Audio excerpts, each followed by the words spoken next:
Hi ಎಲ್ಲರಿಗೂ ನಮಸ್ಕಾರ. Welcome back to my channel. ನಾನಿವತ್ತು ಬಿಸಿಬೇಳೆ ಬಾತ್ನ ಮಾಡ್ತಾಯಿದ್ದೀನಿ. ಬನ್ನಿ ಹೇಗೆ ಮಾಡೋದು ನೋಡೋಣ. ನಾನು ಮೊದಲು ಕುಕ್ಕರ್ಗೆ ತೊಳೆದಿಟ್ಕೊಂಡಿರೋ ಅರ್ಧ ಕಪ್ ಅಕ್ಕಿನ ಹಾಕೋತಾ ಇದ್ದೀನಿ. ನಾನು ಈ ಕಪ್ಪಲ್ಲಿ ಅರ್ಧ ಕಪ್ ಅಕ್ಕಿನ ತೊಗೊಂಡಿದ್ದೀನಿ. ಅದೇ ಕಪ್ಪಲ್ಲಿ ಅರ್ಧ ಕಪ್ ತೊಗರಿಬೇಳೆನ ಹಾಕೋತಾ ಇದ್ದೀನಿ. ಹಾಗೆ 3 ಕಪ್ ನೀರು ಹಾಕೋತಾ ಇದ್ದೀನಿ. ಇವಾಗ ನಾನು ಇದಕ್ಕೆ ತರಕಾರಿಗಳನ್ನ ಸೇರಿಸ್ಕೊತಾ ಇದ್ದೀನಿ.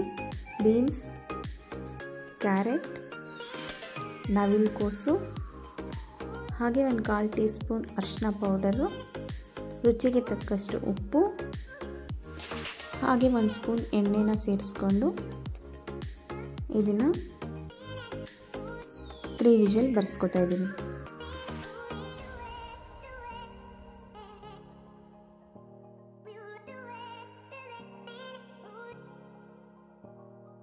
ಇವಾಗ ಕುಕ್ಕರ್ ತಣ್ಣಗಾಗಿದೆ, ಓಪನ್ ಮಾಡೋಣ.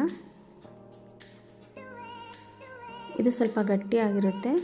ಮಿಕ್ಸ್ ಮಾಡಿಕೊಂಡು ಇವಾಗಲೇ ಬೇಕು ಅಂದರೆ ಬಿಸಿನೀರನ್ನ ಸೇರಿಸ್ಕೋಬೋದು. ಆದರೆ ನಾನು ಒಗ್ಗರಣೆ ಹಾಕಿದ ನಂತರ ಬಿಸಿನೀರನ್ನ ಸೇರಿಸ್ಕೋತೀನಿ. ಇವಾಗ ಒಗ್ಗರಣೆ ರೆಡಿ ಮಾಡ್ಕೊಳ್ಳೋಣ. ನಾನಿಲ್ಲಿ ಬಾಣಲೆಗೆ 2 ಸ್ಪೂನ್ ಎಣ್ಣೆ ಮತ್ತು ಕಾದ ನಂತರ ಸ್ವಲ್ಪ ಸಾಸಿವೆನ ಹಾಕ್ಕೊಂಡಿದ್ದೀನಿ. ನಂತರ ಒಣಮೆಣಸಿನ್ಕಾಯಿ ಮತ್ತು ಗೋಡಂಬಿನ ಹಾಕೋತಾ ಇದ್ದೀನಿ. ಕರಿಬೇವು ಸೊಪ್ಪು, ಕಡಲೆ ಬೀಜನ ರೈಸ್ ಜೊತೆನೇ ಹಾಕಿ ಕೂಗಿಸ್ಕೋಬೋದು. ಆದರೆ ನಾನು ಯಾವಾಗಲೂ ಒಗ್ಗರಣೆಗೆ ಹಾಕೋತೀನಿ. ಯಾಕೆ ಅಂದರೆ ತಿನ್ನುವಾಗ ಕ್ರಿಸ್ಪಿಯಾಗಿ ಸಿಗುತ್ತೆ, ಅದು ತುಂಬ ಚೆನ್ನಾಗಿರುತ್ತೆ ಅಂತ. ಹಾಗೆ ಸ್ವಲ್ಪ ಇಂಗು. ಇವಾಗ ಕಡಲೆ ಬೀಜನ ಸ್ವಲ್ಪ ಫ್ರೈ ಮಾಡ್ಕೋಬೇಕು.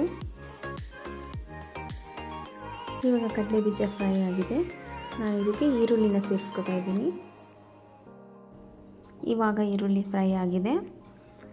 ಇದಕ್ಕೆ ಕ್ಯಾಪ್ಸಿಕಮ್ನ ಸೇರಿಸ್ಕೊಂಡು ಮತ್ತೆ 1 ರಿಂದ 2 ನಿಮಿಷ ಫ್ರೈ ಮಾಡ್ಕೋಬೇಕು. ಇವಾಗ ಎಲ್ಲ ಚೆನ್ನಾಗಿ ಫ್ರೈ ಆಗಿದೆ. ಇದಕ್ಕೆ ಹುಣಸೆ ರಸನ ಸೇರಿಸ್ಕೊತಾ ಇದ್ದೀನಿ. ಇವಾಗ 3 ಸ್ಪೂನ್ ಬಿಸಿಬೇಳೆಬಾತ್ ಪೌಡರ್ನ ಹಾಕೋತಾ ಇದ್ದೀನಿ.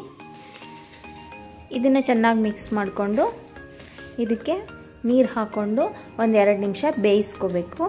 ನಾವು ಡೈರೆಕ್ಟು ಬಿಸಿಬೇಳೆಬಾತ್ ಪೌಡರ್ನ ರೈಸ್ ಒಳಗಡೆ ಮಿಕ್ಸ್ ಮಾಡಿದ್ರೆ ಅದು ತಳ ಹಿಡಿತಾ ಇರುತ್ತೆ.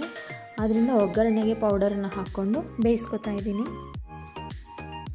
ಇವಾಗ 2 ನಿಮಿಷ ಆಗಿದೆ, ಒಗ್ಗರಣೆ ರೆಡಿ ಆಗಿದೆ. ನಾನು ಇದಕ್ಕೆ ಇನ್ನೊಂದು ಸ್ವಲ್ಪ ಉಪ್ಪನ್ನ ಸೇರಿಸ್ಕೊಂಡು ಮಿಕ್ಸ್ ಮಾಡಿ ನಾವು ಕೂಗಿಸಿಟ್ಟಿರೋ ರೈಸಿಗೆ ಇದನ್ನು ಹಾಕೋತಾ ಇದ್ದೀನಿ.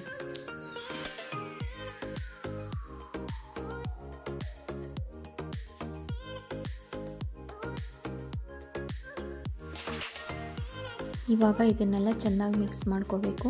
ಗಟ್ಟಿ ಅಂತ ಅನಿಸಿದ್ರೆ ನಿಮ್ಗೆ ಎಷ್ಟು ತೆಳು ಬೇಕೋ ಅಷ್ಟು ಇನ್ನೊಂದು ಸ್ವಲ್ಪ ನೀರನ್ನು ಸೇರಿಸ್ಕೋಬೋದು.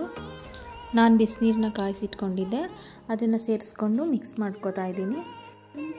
ನಾವು ನೀರನ್ನು ಸೇರಿಸ್ಕೊಳ್ಳೋದ್ರಿಂದ ಸಪ್ಪೆ ಆಗಿರುತ್ತೆ. ಉಪ್ಪು ಬೇಕು ಅಂದರೆ ನೀವು ಇನ್ನೂ ಸ್ವಲ್ಪ ಈ ಟೈಮಲ್ಲಿ ಆ್ಯಡ್ ಮಾಡ್ಕೋಬೋದು.